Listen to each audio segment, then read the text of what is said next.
Fulbright wants 3 recommendations in your application. One of those has to be academic, one of those has to be professional, and one is your choice. It can be academic or it can be professional. The point where I see most people failing in recommendations is that you have to write your own recommendation in Pakistan. A lot of people will just tell you, write it, we will sign it for you.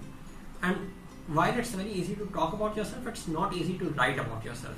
And what happens is that people turn out very generic recommendations.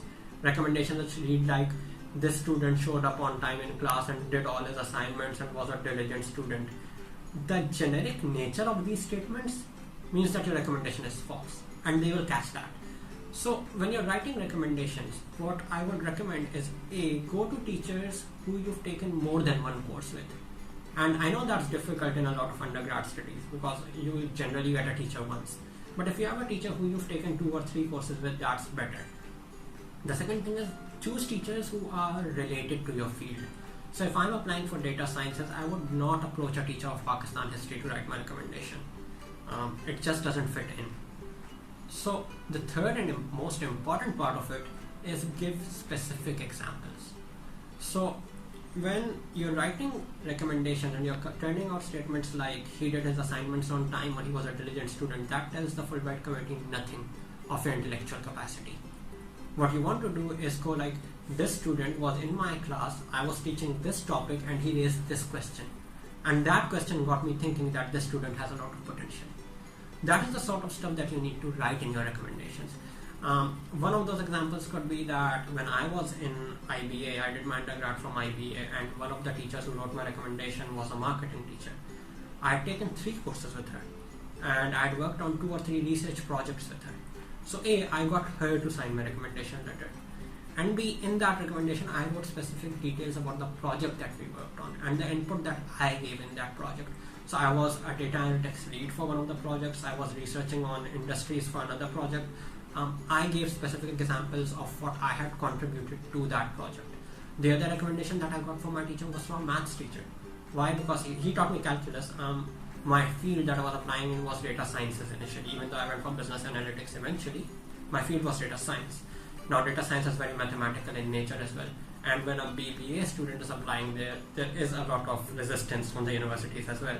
So I went to my calculus teacher and I got him to write me a recommendation, and in that I mentioned that he managed to link together 2 topics that were taught around 2 months apart, and he came up to me in my extra time and asked me a question linking those 2 topics. Now that sort of validates that, okay, the student A is attentive in class, B, he is intelligent enough to link distinct topics together, and C, he is driven enough to approach a teacher after class and ask about it. Similarly, I wrote another example in that same recommendation, and I was like, this student called me up after the final exam grades had been posted because he was like, sir, I'm getting this answer wrong and I don't know what I'm doing wrong with it. The final exam grades are done. I had an A in that course. Everything is done. But I'm approaching a teacher and asking him about an error because I'm interested in learning. That's the sort of message that you want to deliver in a recommendation. So you want it to be very personalized and you want it to quote very specific and relevant examples. Professional recommendation. No, designation does matter. I mean, if you can get a recommendation from your CEO, it's better than getting a recommendation from your immediate boss. Those 2 might be the same, but you get the point. So designation does matter to some extent.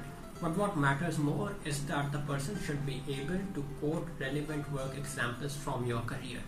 So when my boss, Rahim Lalani, he was the one who actually forced me to apply and he wrote my recommendation, he mentioned specific things. He looks after one of the biggest clients of our company and he's been looking after it since day 1, and he was handed the project immediately, and I'm very proud of this hire.